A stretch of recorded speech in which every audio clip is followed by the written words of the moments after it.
I'm Dr. Bob Arnott. We're here in Kenya, East Africa. This is one of my favorite hotels in the world, the Norfolk.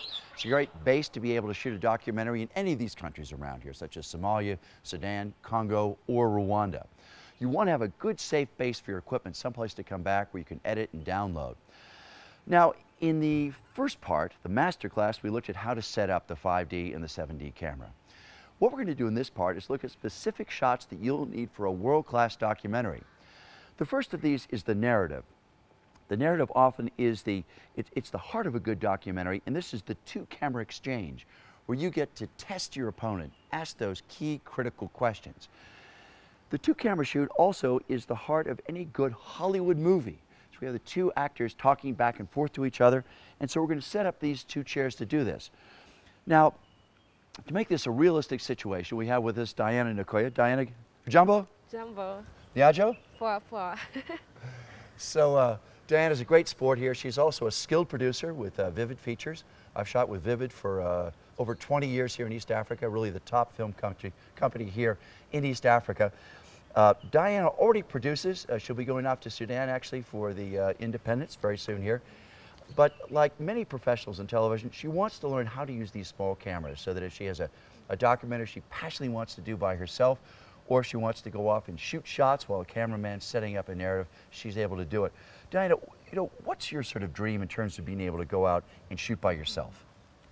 I want to know how it is to have a small kit, small cameras, and I know how to conduct interviews, shoot very many different angles of stories, have a minimal crew basically, because I'm starting small. I cannot start too big, so like you have.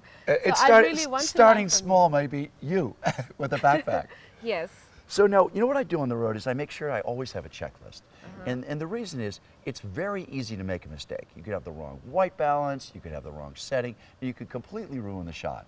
And you come back here and Justin, who's behind the camera there, will take a very critical look and say, Diana, how did you mess up, right? Yeah. So on my iPad here, I actually have a checklist, and we're going to go through it.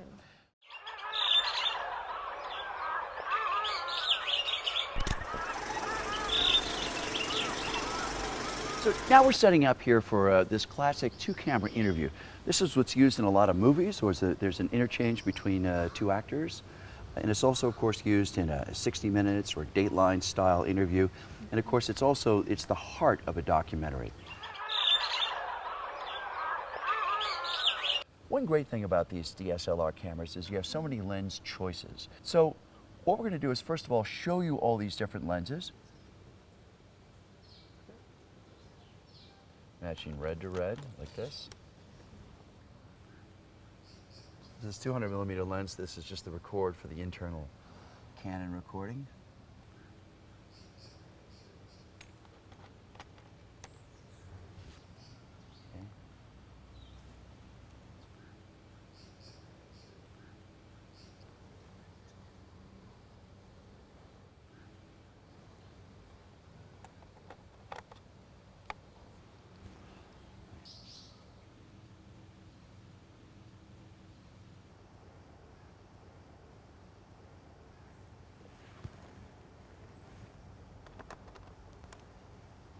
It can be a 35, and you can come all the way out here to a 16.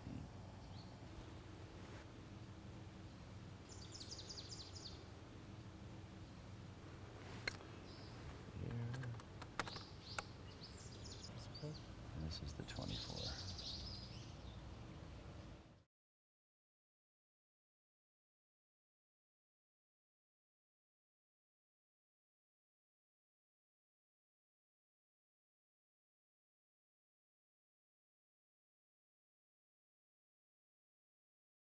You say the 16 to 35mm, is one lens, and then the 24mm is just one lens. But in the 16 to 35, you have a 24. You can set it to 24. So what's the difference? Why have a 24 on the side in your kit, and yet you have a 16 to 35? Okay, so as a producer, that's a brilliant question. Why do you have a zoom, and why do you have the fixed lenses?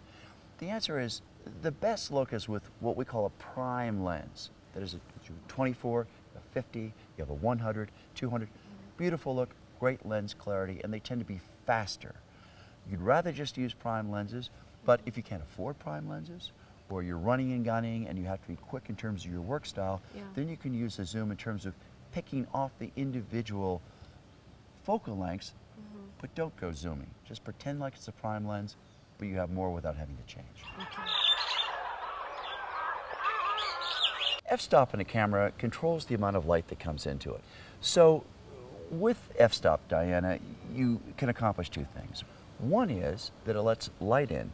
The second thing is it sets depth of field. So if it's wide open, what would happen? More light comes in. Exactly. And if it's closed all the way down like this? Less light coming in. So as an example, 1.4 wide open, f22 closed.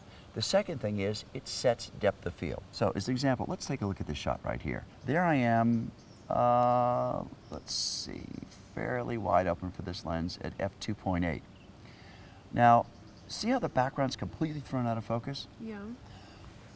One of the key features of these DSLRs that makes it real digital cinema is that you're able to throw the background out of focus and have your subject really crisply in focus. So it allows you to take the viewer and say, hey, I want you to look at this.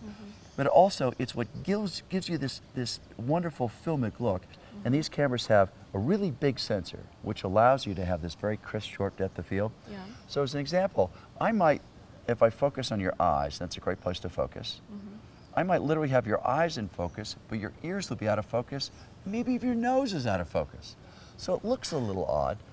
So the really great filmmakers are going to have sort of this in focus here, so that you have some latitude. You can come in, you can come out of the frame. Your face is all in focus, but you still throw the background out of focus.